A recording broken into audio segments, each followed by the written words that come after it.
नमस्कार मित्रों, फरी एक वखत मारी यूट्यूब चेनल में हूँ योगेश कोटवाल बधाનું हार्दिक स्वागत करूँ छूं। मित्रों, आज આપણે વાત કરશું ઘઉંના પરાળની। તો પરાળ બાળવાના કે ન બાળવું તેના ફાયદાઓ।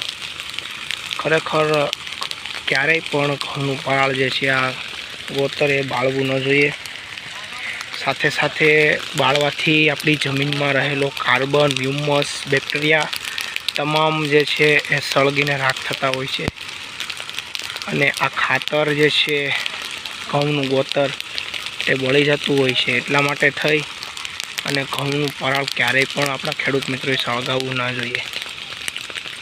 ઘણા ખેડૂતની એવી રિક્વાયરમેન્ટ હોય કે આ જે ઘઉંનું પરાળ જે છે એ સળગાવી દઈએ તો સરસ મજાનું જે છે એ કામ થઈ જતું હોય છે। તેના કારણે ખેડવામાં પણ સારું રહે। પણ એના કરતાં જો આપણે આ ઘઉંનું પરાળ ન સળગાવીએ અને જમીનમાં જો એનું દાટી દઈ ગઈએ અને રિસાયકલિંગ કરીએ તો આપણે જમીન માટે પણ આવીએ, ધરતી માતાને જીવાડીએ અને ધરતીમાંની ચાદર જે છે ધરતીમાં જ ભેળવીએ।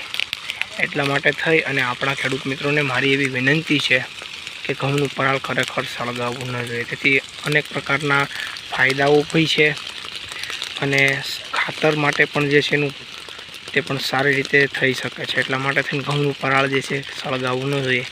થોડી ઘણી તકલીફ આપતી હોય છે કારણ કે જમીનમાં એ ભળવામાં થોડીક વાર લાગતી હોય છે। એટલા માટે થઈ અને ઊંડીથી ખેડ કરી અને રોટાવેટરનો જો આપણે ઉપયોગ કરીએ તો સરસ મજાનું ઘઉંનું પરાળ જે છે તે સળગી જતું હોય છે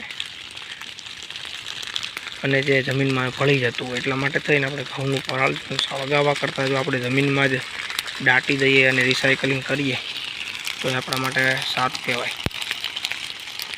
જો વિડીયો સારો લાગે તો લાઈક કરજો, શેર કરજો અને સબસ્ક્રાઈબ કરજો મારી યુટ્યુબ ચેનલ યોગેશ કોટવાલ। નમસ્કાર, જય હિન્દ, જય ગૌ માતા।